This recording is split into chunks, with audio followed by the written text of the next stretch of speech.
हाथरस में मारे गए 121 लोगों में अलीगढ़ के पिलखना की शांति देवी का नाम भी शामिल है। शांति देवी के बेटे सत्संग में जहरीले स्प्रे की बात से इनकार कर रहे हैं। वो उस वक्त वहां पर मौजूद थे। शांति देवी के बेटे जितेंद्र अपनी मां को खो चुके हैं। वो अब बाबा सूरजपाल के पाखंड पर खुलकर बोल रहे हैं। शांति देवी के बेटे ने इंडिया टीवी से ये कहा कि कैसे बाबा के प्रवचन में करोड़ों का खेल होता है। बाबा कैसे मायावी बातें करते लोगों को बरगलाता है। सुनिए हाथरस हादसे के वक्त मौजूद मृतक शांति देवी के बेटे की जुबानी इस पूरे दिल दहला देने वाले हादसे की कहानी। अलीगढ़ के पिलखना गांव में हम मौजूद हैं। मृतक शांति देवी के परिवार से बात करेंगे। असल में सूरजपाल सिंह उर्फ हरि नारायण बाबा के वकील एपी सिंह ने दावा किया है कि एक साजिश है, लोगों की जानबूझ के हत्या करवाई गई है। कुछ लोग वहां पर जहरीले स्प्रे के साथ थे, इस तरह का उन्होंने दावा किया है। हालांकि पुलिस की जांच में अब तक इस तरह की बातें सामने नहीं आई हैं। पुलिस जांच कर रही है। हमारे साथ जितेंद्र जी मौजूद हैं, जो कि शांति देवी जी के बेटे हैं और खुद उस दिन गए हुए थे ये जहां पर ये सत्संग था। जितेंद्र जी, आप खुद वहां पर मौजूद थे शांति देवी जी के साथ सत्संग में। क्या हुआ था वहां पर, कैसे अचानक से भगदड़ मची? देखिए, सबसे पहले तो हमारी माता जी यहाँ से सुबह गई थी 7 बजे। 7 बजे जाने के बाद क्या है कि हम यहाँ से निकले थे 10-11 बजे। वहाँ पहुँचे तो हमको जो माता जी नहीं मिली, क्योंकि वहाँ पे जो है भीड़ करीब 2.5-3 लाख की भीड़ थी। तो माता जी या तो आगे बैठी थी, पता नहीं कैसे। जब सत्संग समाप्त हुआ तो सभी लोग निकलने के बाद क्या है कि हमने अपनी माता जी को ढूंढना स्टार्ट कर दिया। जब हमने देखा कि यहाँ पे लोग जो उठा के फेंक रहे हैं लोगों को, और मतलब अगर उन्हें टम्पू मिल रहा है 4 पहिए का, जैसे छोटा हाथी बोलते हैं, उसमें भी 8-8, 10-10 लाशें एक साथ जा रही हैं। तो हमने देखा तो मैंने कहा भाई, हमने अपनी माता जी को ढूंढना स्टार्ट किया। तो मैंने भैया से पूछा तो बोले कि मुझे भी नहीं पता। तो जब हमने देखा तो फिर मैंने कहा मैं हॉस्पिटल जाता हूँ। मैंने वहाँ पे एक हेड कांस्टेबल से बात की। मैंने कहा सर ये बताइए बॉडी जो ले जा रहे हैं वो कहाँ ले जा रहे हैं? कि ये जो है वहाँ पे सिकंदराबाद सरकारी हॉस्पिटल में ले जा रहे हैं।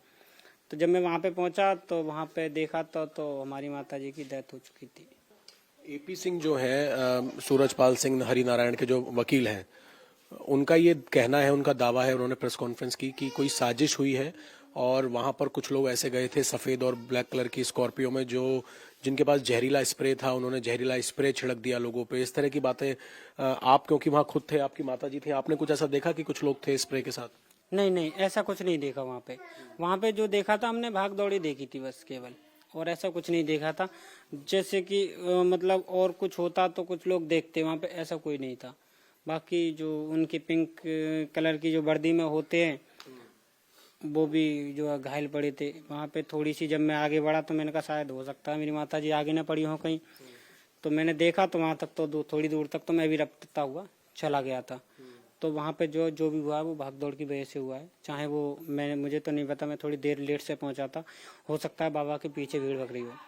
अब इसमें जो एक आरोपी गिरफ्तार हुआ है, मुख्य आयोजक देव प्रकाश मधुकर, बात ये सामने आ रही है पुलिस की कि राजनीतिक पार्टी कुछ चंदा देती थी, बड़े लेवल पर चंदा आता था, इनके अकाउंट्स की जांच की जाएगी। तो आप लोग क्योंकि इतने सालों से जुड़े हुए हो, तो चंदा वगैरह जाता था, कुछ पॉलिटिकल पार्टी चंदा देती थी बाबा को?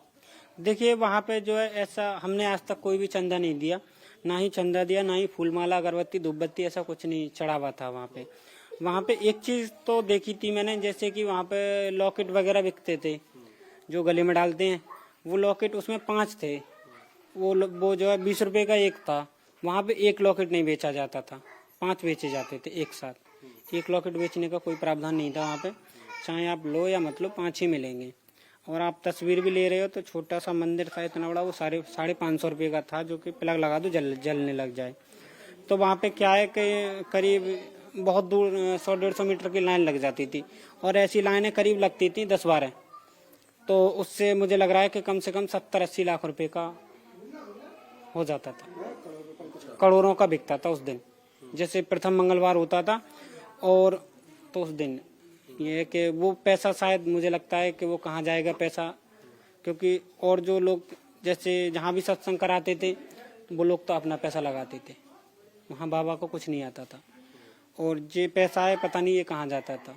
और जो पटियाली जो है जमीन है बाबा की, जिसे धाम बोलते हैं, वो जो कुछ दिन पहले बाबा ने ट्रस्ट के नाम कर दिए। तो ऐसा कुछ नहीं है। तो देखिए मुझे लग रहा है कि बाबा के खाते में तो पैसा तो होगा, पैसा तो अनाप शनाप होगा, क्योंकि प्रथम मंगलवार को जब 1 करोड़ रुपए इकट्ठा होगा तो पैसा तो बहुत होगा।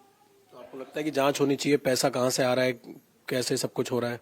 देखिए इस चीज की जांच होनी चाहिए कि लोगों को कैसे बेवकूफ बनाया गया, किस तरीके से लोगों को अपनी तरफ खींचा गया, ये सारी चीजों की जांच होनी चाहिए और उसके बाद कार्रवाई होनी चाहिए। अभी तक जितने आरोपी गिरफ्तार हुए हैं, आपको क्या लगता है कि बाबा का प्रोग्राम था, बाबा को अब तक पुलिस ने नहीं पकड़ा है, आप लोग चाहते हैं कोई एक्शन हो, बाबा के खिलाफ सख्त कार्रवाई हो? देखिए पहले तो इसमें जांच होनी चाहिए बाबा की, और बाबा जांच होने के बाद क्या है कि जो भी अगर रीजन निकलता है वाकई में अगर बाबा पे शक्ति है तो कोई कार्रवाई नहीं होगी, और अगर शक्ति नहीं है तो कार्रवाई तो होगी। क्योंकि ऐसे लोग जो है, बाबा जो है कहते थे कि जब लाना और ले जाना जो आपके सामने बैठे हैं स्वयं नारायण हरि परमात्मा जो पूरे ब्रह्मांड के महानायक हैं, वही आपको ले जा सकते हैं, ला सकते हैं, उनकी फुल गारंटी है। तो अब उनकी गारंटी कहाँ गई? तो कहते थे कि मैं ही भगवान हूँ, ये सब बोलते थे वो? हाँ, क्या बोलते थे ये बताइए, क्या बोलते थे वो ये कहते थे कि स्वयं आपके सामने बैठे हैं। जब आप वो उस पे बैठते, मंच पे बैठते थे, वो बोलते थे स्वयं आपके सामने बैठे हैं नारायण हरि परमात्मा जो कुल ब्रह्मांड के नायक हैं, वही आपको ले जा सकते हैं और ला सकते हैं। उनके बिना आप आ नहीं सकते हो, उनकी कृपा होगी तभी आएंगे, उनकी कृपा होगी तभी जाएंगे। तो ऐसे बोलते थे।